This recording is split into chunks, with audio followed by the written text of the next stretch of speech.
Oh my God. Okay. I have so much to tell you. My soul wants to talk so bad right now. I didn't even have time to turn on my little lights. We just gonna roll with it. All right. First thing, I got the earrings. I sure did. And I got another bracelet. There's a lot that goes into it. We about to talk, babe. Oh. First things first. I think I'm going to title this episode The Gift of Trauma or something like that. All of us, if you've listened to my podcast before and you relate to anything I say, if you're new, hi. Hi, friends, also. I can't even introduce this right. Anyone who's related to what I say, we've all been through things and can say, I did not deserve that happening to me. But when bad things happen, we can take it on the chin. It's like we can accept that unexpected bad happens. Unexpected things that we didn't deserve happen. The gift in that, and it just cracked me upside the head. Thanks, earrings. Thanks, new bracelet. Undeserved good can also happen to you, and unexpected good can also happen. We just haven't been able to see it. And I don't think I would have had this belief of it if I didn't have so much contrast of the bad. A lot of people like to say, oh, everything happens for a reason. Shut up. I don't want to hear it. This makes me so happy.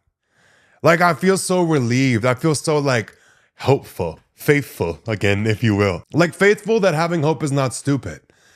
Because as much as we can accept bad things happening that we didn't deserve, hey, dumbass, wake up. You got to accept the opposite too. You just ain't been letting it in. And oh my God, look at us stupid we've been. I kind of want to go in order with how things happened because there's also like a giant side about trauma and like PTSD and things that have happened to you that have kind of warped the way that you go through life that I want to get to. And it kind of all ties in together. Like with me, with things that I've been through in the past, I still have trauma responses that come out, like with fighting, with aggression, with protection. We can get into all of it, but I had a whole kind of like shift around things that have happened to you that are bad. When your body reacts to stimulus that is no longer a threat. Anytime somebody looks like an ex of mine in public, even though it's not them, my body reacts like there's a threat in front of me.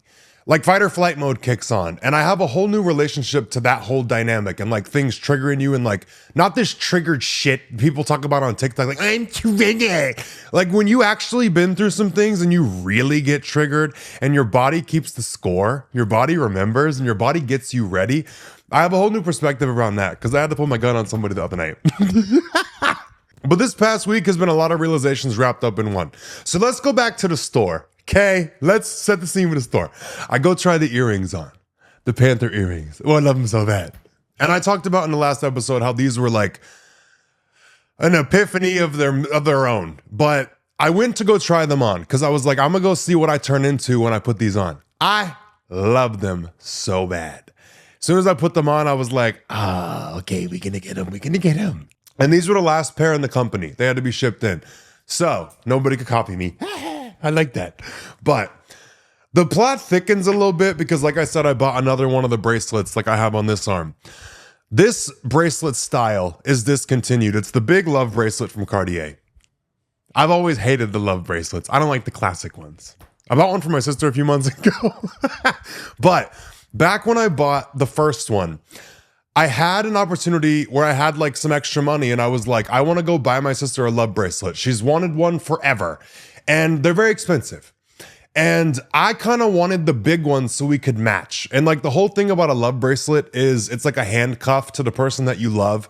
It's typically for like a relationship. That's how it started. Was like people who were married or in a relationship, you cuff yourself to the other person because you have to take them off with a screwdriver. Mine's a bangle, so it's different. But my sister's the only person who's been like with me since I'm born, where it's never been like a betrayal beyond repair. Sure, we've fought. Sure, we've whatever. But we've fought for each other physically. We've sacrificed for each other. We've proven our loyalty and we've been there for each other. That's my best friend. And we have a bond nobody can ever touch. Like no one can ever get in between that.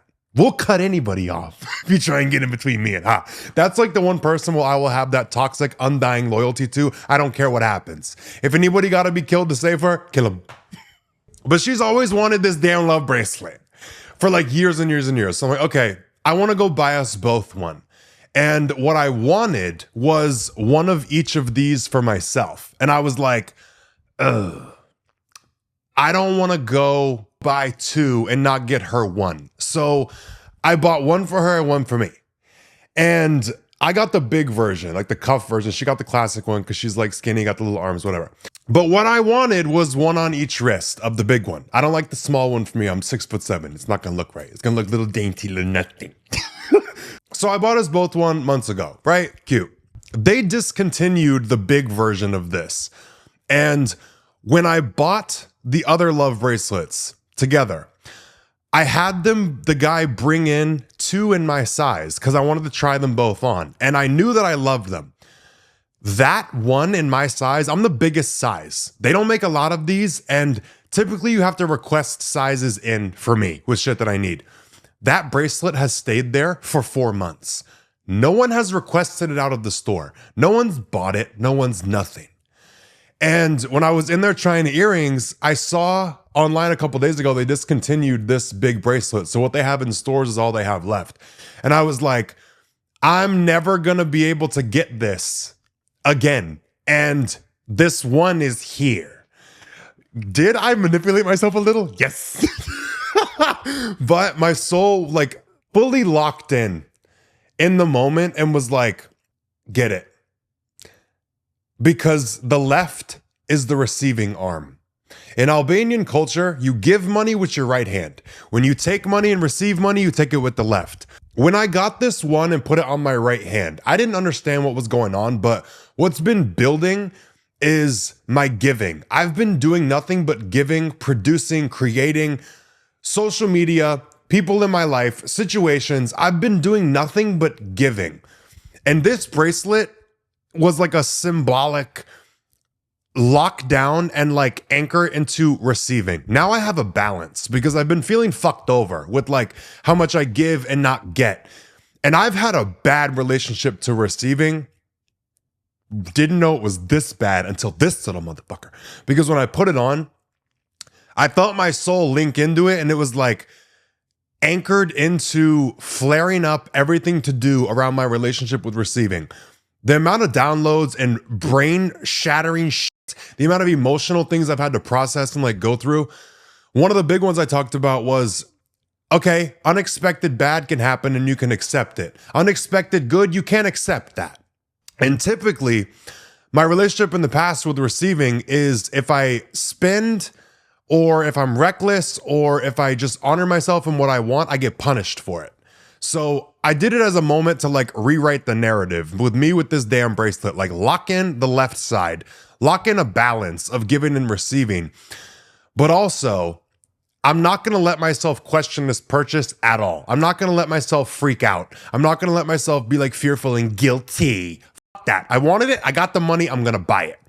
And I didn't realize how much you could activate with a piece of jewelry. I'm not saying because it's Cartier. You can do it with anything. But following my soul to like anchor it into the left side of my body has been nuts. Because like I said, the thing's unraveling.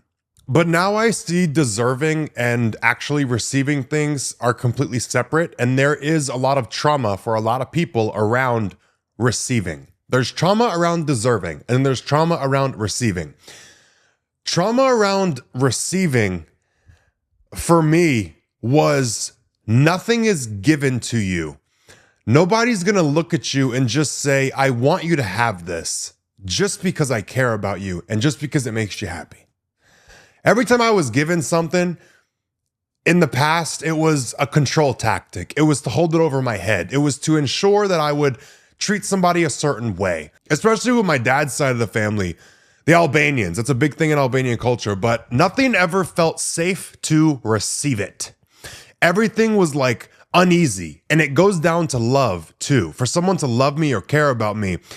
In the past, it's like there's so much trauma around that shit. It's like to receive love, to receive money, to receive anything, to have someone just look at you and say, I want to give you this. I could not fathom it. There was always a string attached. So that's why I wanted to give myself this as like to stamp walking into a new chapter of This ain't got no strings attached. I didn't buy this bracelet to go and say, okay, now you have to go work harder.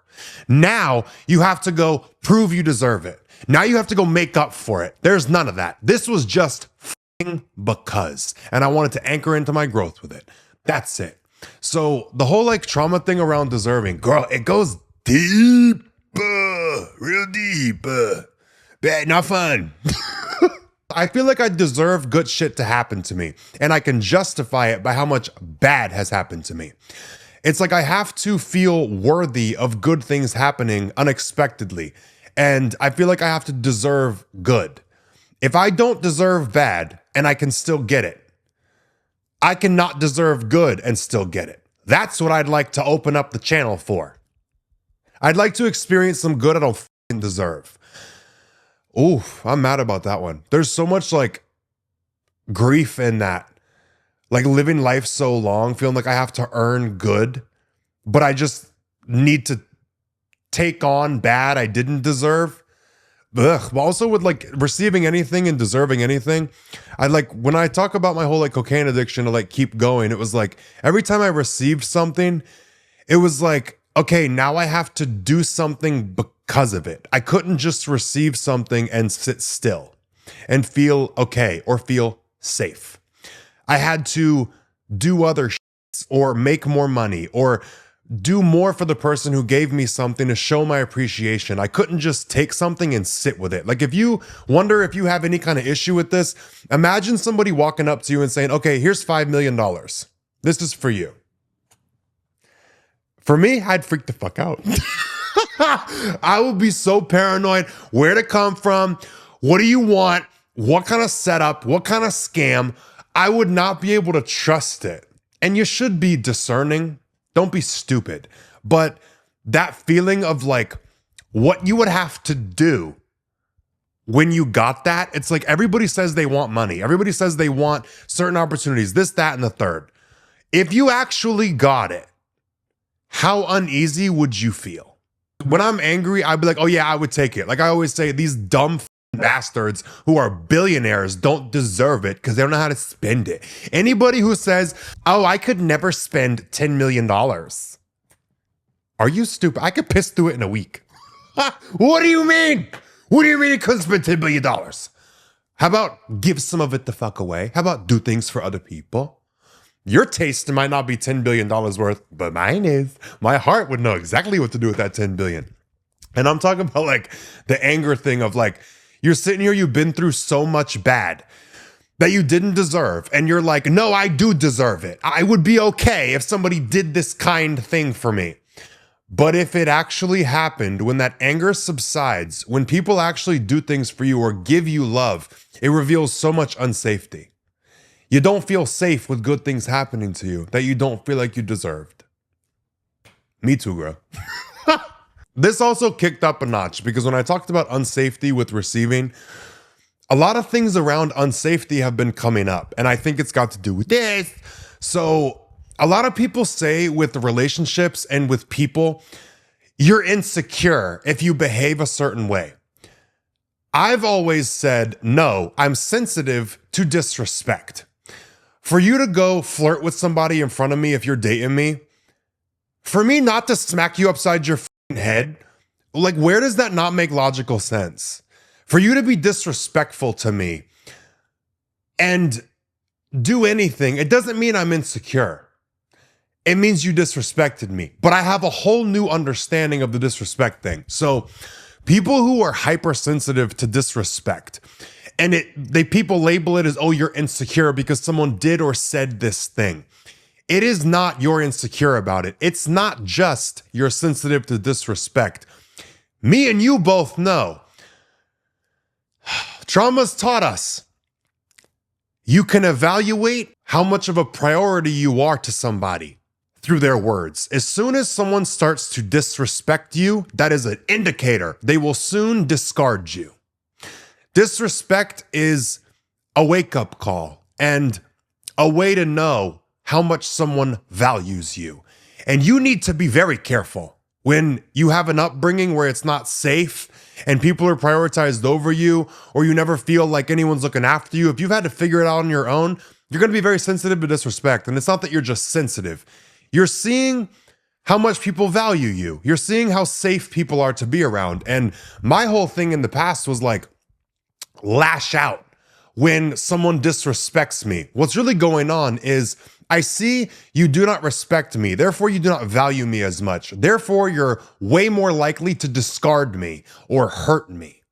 So to retaliate, to hit them, to yell at them, to do anything is to reestablish a level of, yeah, you're not going to be able to treat me like this. It's like to establish more respect. It's not respectable for someone to be mistreated and just take it. That's how you can make sure you get walked all over. But my whole thing with retaliating was like, you disrespect me. It makes me see you don't value me as much. So if I can disrespect you back or retaliate, it makes me seen as more valuable in your eyes, and you're a little bit more cautious before you try and fuck with me again. You're not going to be someone who I trust and can relax around. I will never feel safe to receive your love again because I see that you don't with the disrespect. I hope that makes sense as I talk about it. There's so many layers to it, but so many people are like, oh, certain things that you do are insecure. No, babe, that's a trauma response when you're disrespected. What's really going on is you see somebody don't value you, and how somebody treats you when they don't value you is not something you want to go through. If I'm going to have to look after myself, I'd rather know as quick as possible. So going through what I've gone through, it's like a keen ability you get where certain people do not notice disrespect, but I do. The way you talk to me, the way you treat me, it's so clear. It's like I can perceive any unsafety in a relationship. And that's one thing I don't like is how people judge how other people feel safe. It's weird. A lot of human behavior is just people trying to feel safe. And people's reactions to things are feeling unsafe. How they react when they feel unsafe. Because you make me feel unsafe, I'm not going to act like most people would tell you to. Oh, you just need to be calm and still and know who you are. When you've depended on people in the past, like when you're a child and you depend on somebody to live, you need to be very keen and very aware when they don't value you because you're left on your own. So that whole thing of like what felt like such a traumatic thing has given me like a radar for assessing people's like value of me. And it's like, okay, your actions become more predictable, or I have like kind of like a warning system. So feeling so sensitive and people always attacking me, oh, you're insecure, you're this, you're that. No, I got a radar, you don't. Happy you don't have it, but good luck, dumbass. Because people who treat you bad, it's like people with relationships. I read so much more into everything. Friends of mine are always like, I didn't see this coming. And I'm like, in my head, I fucking did. Because they did this, and that. And they said this. That one thing tipped me off to they don't value you no more as a partner. And then they cheat. Ooh, it didn't come out of the blue. So if you feel like hypersensitive to shit and it makes you annoyed and it makes you angry, it's not a bad thing. It's actually there to help you. And if you tune into it right, this is like a keen ability and it will save you a lot of times. But this also takes me into my next point that's coming up of like the trauma responses of physically having to be ready, fight or flight mode. So I've talked about some things in the past about my stepdad and things that have happened. There's been situations in my life where my uncle has tried to kill me, my dad, and my sister. And there was periods of my life where my stepdad was actively trying to come harm us when I lived with my dad and my sister. So I am very alert about my physical surroundings. I don't feel safe a lot of the time, just in general, and it's something I've gotten used to. And I've felt more safe here and there, but like when you have somebody, this is what people don't understand, and I want to bash them upside their fucking head. People criticize me and say, you need to call the police. You numbskull fuck. You never dealt with an outlaw. You never dealt with somebody who's outside of the law, who don't listen. Okay, yeah, there's laws. People break them every day. My stepdad was somebody who saw a restraining order as a challenge to show you I can still get you. I never got one on him, never even would have considered it, because there are people who are smart enough to get around the law. You think a piece of paper is going to help you? If somebody wants to come get you, nothing is stopping them from coming and busting to your door and getting you. So there's times in my life where things have gone wrong with my dad, and my uncle was trying to kill him. He was trying to hurt him, and he was coming after me and my sister. So there's been plenty of times in my life where me and my sister are sitting in the house together with our gun in our lap. We go take a shower, we got the gun with us. We go take a shit, we got the gun with us. We're sitting in the kitchen, we're going to our bedroom. We were like with each other because we were ready to protect each other. We would take turns sleeping. That's not a fun dynamic to be in. And it also happened with my stepdad. My uncle, we weren't that scared of, because we'll shoot you dead, no problem. But my stepdad was a different breed. I really want to do a podcast episode with my mom and another one with my sister to talk about this, because they have so many of their own experiences and like different perspectives on all of it. Because my stepdad was nuts. Like, taught me all the ways somebody can hurt you in this world and taught me how to defend myself by doing them.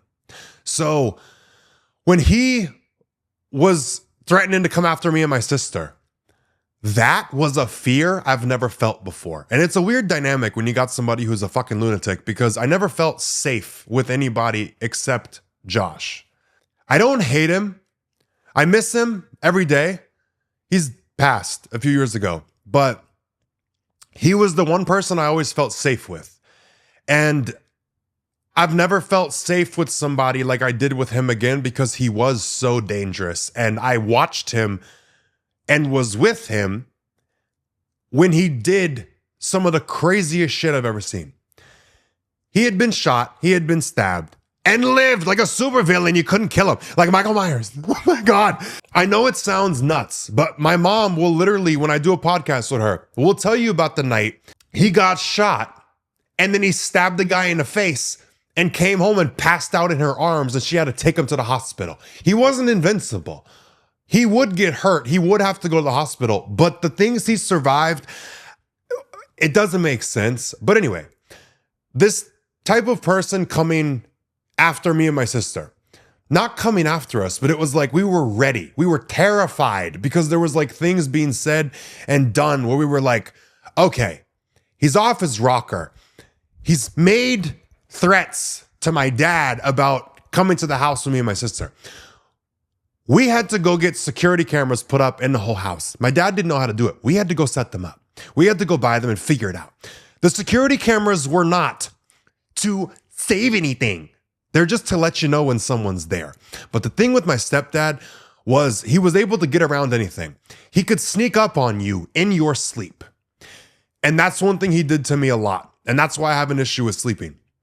I'm going to kind of go around the board with a lot of this, but my stepdad used to attack me while I was asleep and sneak up on me. So I was always ready when I was sleeping. Because when he was in prison, you didn't get a chance to fall asleep and be off your guard. People would fuck you up in your sleep where he went to prison if they wanted to. So he always had to be alert and be ready. And he would have to do things in prison. You got to do what you got to do.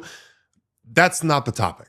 Life taught him to be ready even when you're asleep, and that's what he taught me by attacking me while I was sleeping and just fucking with me sometimes. A lot of times it wasn't that aggressive, but like when you wake up to a gun pointed in your face when you're 16 years old, kind of sticks with you. You know, there was one time he pulled the trigger, but he emptied the clip. I'm not mean to be laughing about it. It's just crazy. But like he emptied the clip, but he pulled the trigger to like instill that fear into me of like, it's never a joke. Moral of the story, he taught me to be ready even when I'm sleeping. And this is something I still deal with issues about to this day. Because when I'm in the bed with someone, sleeping with a friend, a partner, whoever it is, if I'm just asleep, if they move slightly, if they get out of the bed, if they go to pee, if I go to sleep first and they try and come get in the bed, my body wakes up full-fledged, swinging, kicking, throwing shit. Like my body just reacts. I don't know how to fix it. I don't even think I want to fix it because it's kind of cool. Like, you can't sneak up on me, bitch. And you can't sneak out the bed neither. Where you going? Why are you leaving me? Like, there's times I've fallen asleep on friends' couches and they try to come put a blanket on me. I've attacked a couple of people by accident. Sorry, I didn't mean it. Don't fucking sneak up on me. I be scared. But my cousin, like a year ago, tried to do it and it was funny. But I looked at it for so long, like I'm traumatized, I'm fucked up. Like, and when I was trying to go against my violent side and shut down my violent side like a year ago, I didn't want to acknowledge it because I was getting canceled online for talking about what I wanted to do to my ex. Episode 67, if you want to watch. I put it back public because suck my what happened. But after that whole cancellation and like literally millions of people turning on me and me losing a lot of my business opportunities, money, relationships, whatever, I subconsciously turned against the side of me that was violent. And I didn't want to be violent anymore. I tried to like throw that away and like get rid of it and like discard that part of myself and never be violent again. And this dynamic where I would wake up out of my sleep ready to attack caused me physical and like emotional pain. I would like get so upset that I was like that. I hated that I was like that. It like hurt and made me like sad every time I would wake up in like fight or flight mode because I was like, I can't stop. Like, I don't want to be violent anymore, but I can't stop. My body will not stop. It just does this from what I've been through. And I like felt shame around it for a while, but I've been honest about reconnecting with everything and like owning myself again fully. But now that I fully own violence as a part of me, yeah, it's a survival skill. What kind of fucking idiot wants to get rid of that ability, you know? After what you've seen and what you've been through in my life, you gotta be violent. You gotta just have that side to you. Not that you have to be violent, but you have to be able to protect yourself and do what you gotta do. So the whole thing like flipped with me being ready, with waking up like panicked, paranoid, like trauma response, literally fight or flight mode. Your body remembers. I don't feel bad about it anymore. I don't feel like I hate it. I love it because I'm ready. Like, I don't have to worry for my well-being and my safety. And I'm kind of appreciative that I have this now because it's not at a point where it's like any little noise will wake me up out of my sleep. Because what I was talking about before, being prepared for my stepdad to come and harm me and my sister or my uncle, trying to come and like fuck with us to get revenge on my dad, that period and what that did was train us, me and my sister both, where like any little noise, you wake up in a panic. You grab your gun. We would sleep with our gun like next to us. I still sleep with mine under my pillow. But that whole thing of like every single little noise would trigger my body so bad. It's not like that anymore. It's not like every little noise. It's like when there's a presence. My body will react to a presence. And I'm grateful for it. Because what a survival skill, actually. Like, now that I'm fully come to terms with it. But this whole realization came up because, like I said, like I had to pull my gun on somebody the other night. So when I was driving home from the gym, the other night, it's like 10 p.m. This car is up my ass. Like, all of a sudden gets up on me. And I'm like, what the hell? I'm not driving crazy. I'm doing the speed limit. I'm going like 5 over. That's how it goes. I'm not on the interstate. I speed more than that. But on like main roads, I'll do like 5 over max. Okay, I'm driving to my house. And this car all of a sudden like gets up on me and then starts swerving around to my window. And this person's like waving at me through the window, like pissed off. And I was like trying to stay calm. I'm like, maybe they think I'm somebody else. I don't know. I didn't cut anybody off. There's like 3 cars on the road and this one all of a sudden just gets fucking pissed. I'm like, okay. And this car is like pretending like they're gonna run into me. And I'm trying to like stay calm, but my protector side wanted to come out. And I was trying not to let it, but this car got back behind me and was so close to me, you couldn't even see their headlights. Like, I was looking at him in the rear view. I was close to my house. So I keep just driving down the road. I'm like, if I don't know what's going on, maybe they'll fuck off. Maybe they're just in a bad mood. I don't know what they got a little problem about, but whatever it is, I'm gonna leave it with them. But I get to the point where I'm about to turn into my neighborhood. I put my blinker on. They put their blinker on. You gonna try and follow me to my house? Okay.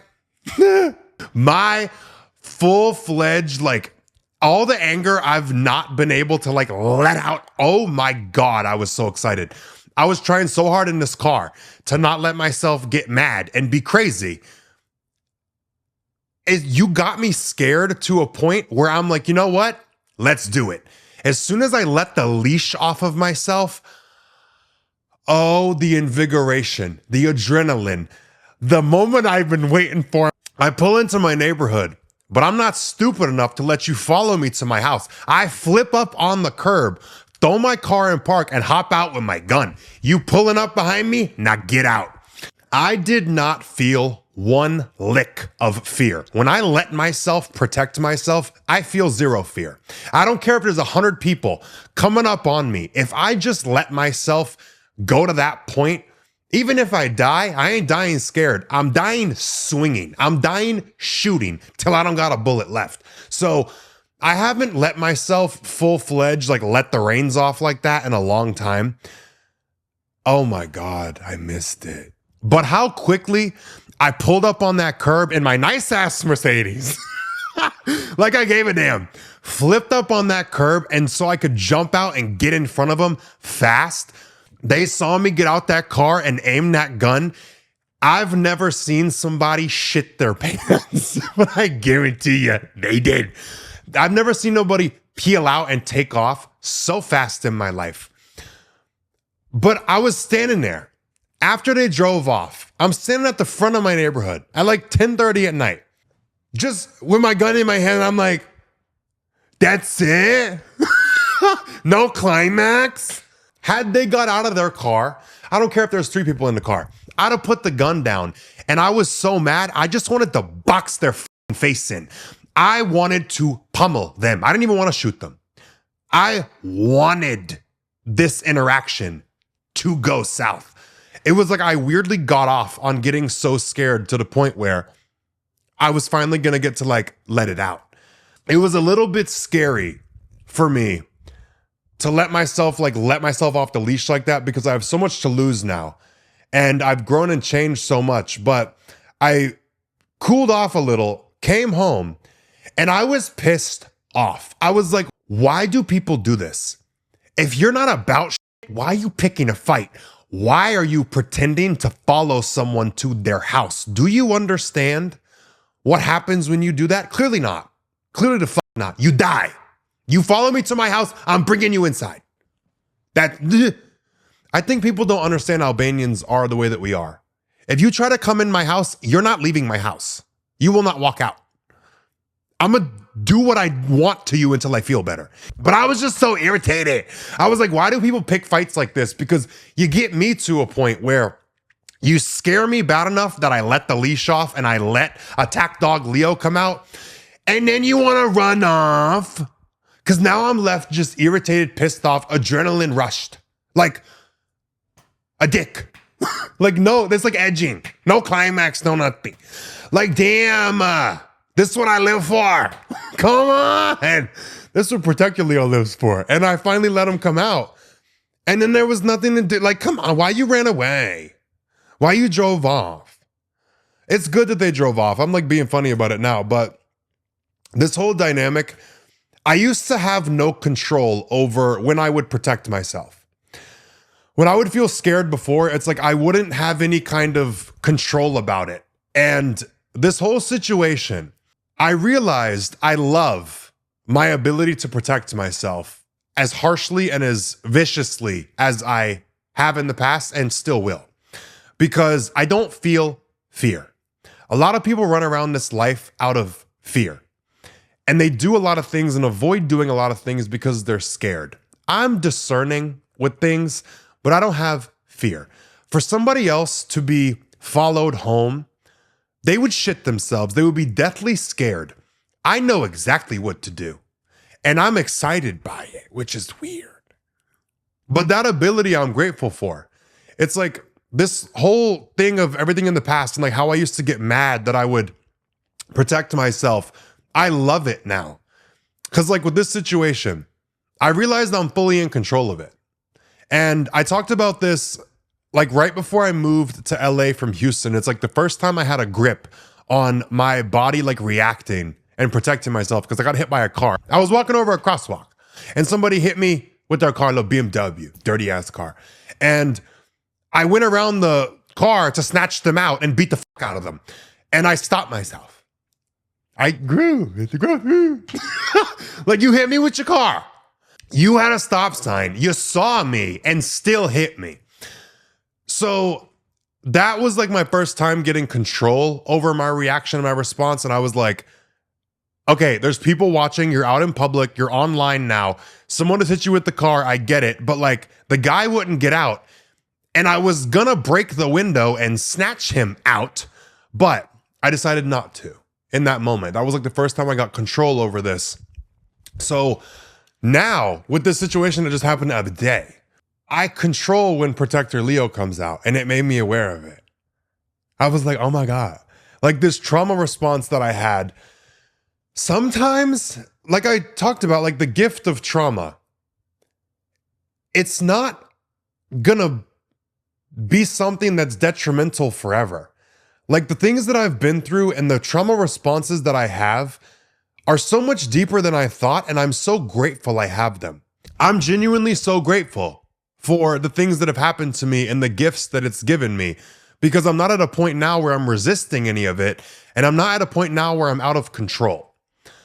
Like with that situation, I realized in the moment when I had the gun in my hand, it's like my body got me in the position. I raised the gun. It clicked for a minute. My body gets itself ready. And it made me feel so much safer going around life, because even when I'm out in public, if a car misfires or someone's got a really loud car and they drive by really fast, my body reacts. Like my body just always gets ready. I don't have to think about it. It's annoying as hell. It was annoying, but now I'm kind of grateful for it. I'm like, oh, you got scared, little buddy. You got all scared. You trying to fight, girl, you're fine. It was a car. But that whole situation, like, I'm so grateful for my body. Like it gets me ready when there's a threat. I'd rather my body get ready even if there isn't a threat, just in case, you know? So I have like a whole new appreciation for my responses when my body remembers something. And like when I see people now who look like an ex of mine and my body, it's like a cat, it's like hair stands up on its neck. My body gets like ready to like perceive whatever's going to happen next. I get on high alert. Not that I want to attack, but I'm prepared. It's like I'm paying very close attention to this person. It's like I'm scanning their face to like see if it's actually them. But not that I want to attack them, but like my body's just ready. My body remembers people who harm me. My body remembers who hurts me. And if my body needs to defend itself against you, that's your fucking problem. So it's not that I'm running around attacking people. That made me feel so like happy, because I used to think, oh, when I see somebody who looks like an ex of mine and my body reacts, it means I'm not over it. No, I am over it. My body's just not stupid. It's gonna remember what's hurt it before and be prepared. It's not that my body is attacking and lashing out and being crazy. It's like my body gets ready. My body is preparing me to never be hurt like I was before. And it's not in a toxic way anymore. It's nice. Like, it's so sweet, my buddy. Like, you getting ready in the middle of the night because somebody gonna come get me. Oh, how cute. You pulled a car over for me and get the gun, and then I get to decide if I shoot them or not. Ah. I guess that's the realization, is like, I'm not feeling ruled by my body. My body's not like dictating what I do. Past traumas are not dictating what I do. My body is getting ready, and I get to decide what to do. So it's like, cute. I like it. I appreciate it very much.